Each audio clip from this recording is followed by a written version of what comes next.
I'd like to thank Mr. and Mrs. Lynn, Diana, Meredith, as well as my parents. And let's just throw Brian and Danny in there for good measure.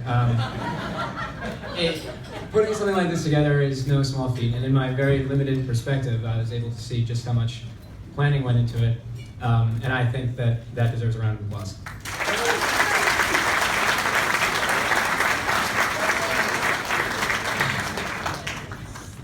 What's up, Kev? How you doing over there? Sweat levels okay?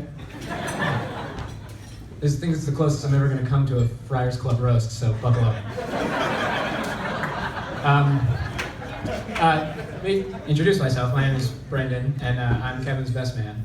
And that's fitting because I have known Kevin longer than any of these other groomsmen punks. So I'm glad we finally got that settled. I met Kevin in the spring of 1988.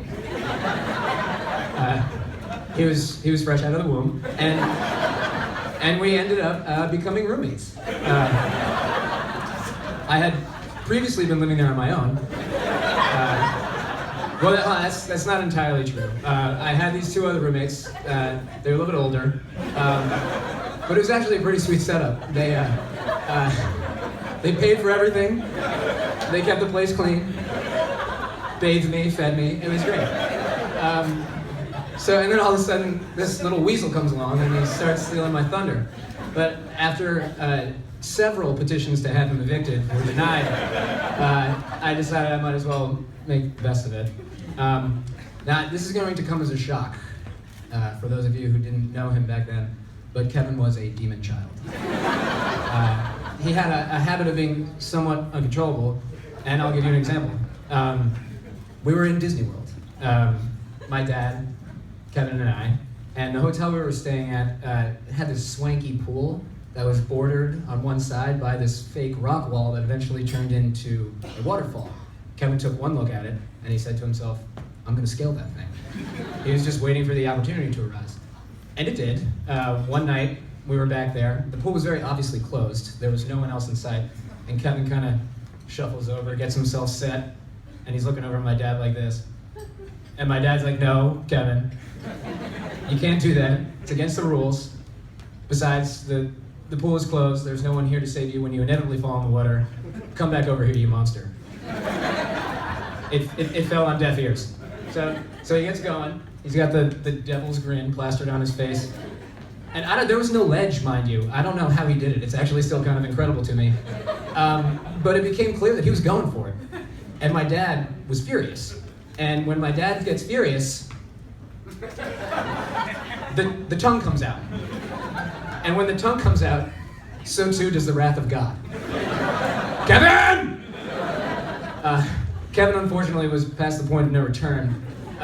He was a wiry kid, but he didn't really have the deftness of foot to be able to maneuver this thing.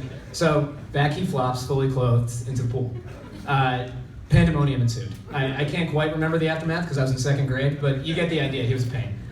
So I decided to take it upon myself to instill some discipline in the young lad. Now, I know if you were to ask him, he'd compare growing up with me as an older brother to being a prisoner in Abu Ghraib around 2003. But I actually think I was pretty fair. While it may have seemed like torture, there was actually a legitimate life lesson behind everything that I did. For instance, when I would cut out pictures from magazines of random couples, hand them to Kevin and tell him that those were his real parents, I wasn't being senselessly cruel. I was teaching him to appreciate what he had. When we would play one-on-one lacrosse against each other, no equipment, and I was allowed to slash him as hard as I could from head to toe with impunity, whereas if he so much as grazed a cuticle of mine, I would throw him to the ground and beat him without mercy.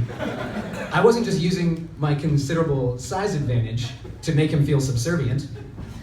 I was reminding him that sometimes life isn't fair. And when I stood idly by and watched friends of mine force-feed him live minnows or stuff him into garbage cans at lacrosse camps, there was no lesson behind that. I didn't want to look soft in front of my buddies. So, that one is on me. Hold on. I didn't get out of it scot-free. After breaking my left arm not once but twice, I would say Kevin exacted some small revenge. Besides, it was only a matter of time before this freak mutation occurred, where Kevin gained about 25 pounds of muscle, and I lost about 50 pounds of muscle. So once we'd established that I wouldn't beat Kevin up because I was no longer able to, and Kevin wouldn't beat me up because he had a sense of propriety and human decency, we were finally able to pave the way to becoming best friends, and we have been ever since. Now, this newfound toughness was something that Kevin carried through into other aspects of his life. In high school, when we'd be out at night and I would draw his attention to a young lady that I found attractive, it wasn't uncommon for him to say something like, I don't know, I could definitely beat her in an arm wrestling match. Which I always found odd, because A, yeah, obviously. And B, was he saying that he didn't want to be able to beat her in an arm wrestling match? I was confused. So when I went on one of my many trips to Washington and Lee to meet this new girl he'd been hanging out with, I was half expecting to see Xena Warrior Princess. So imagine my surprise when the person I met was Kate.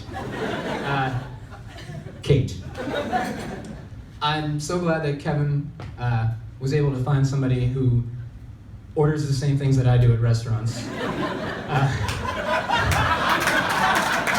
It took a while, but I know you guys were getting into this. It's pretty telling when the only mean thing people can say about you is that you really like cookies. You've been nothing short of incredible for Kevin. Your patience and your understanding are unrivaled, and you hardly bat an eyelash anymore when the two of us get into screaming matches in public, which I really appreciate. Kevin, like I said before, you're my best friend. It was made abundantly clear last night that you're fiercely loyal and your heart is the size of this room. We spent an inordinate amount of time together ever since we graduated college, and I wouldn't have it any other way, and I'm not sure where I would be today if that weren't the case. You've done more for me than I really have time to recount to everybody here, and you've been pretty cool about the fact that I've attempted to steal every one of your friends for your entire life. What's more is you get to spend the rest of your life with someone whose kindness is so disarming, and whose warmth is so infectious, and whose habit of throwing up peace signs and pictures I will never stop commenting on. Hashtag keep Caitlin weird. Brian and Danny and I, we've never had a sister. And we're just so lucky to be able to say that it's you. So everybody, please raise a glass. To my favorite couple, to Kevin and Kate, he's your problem now. Sláinte.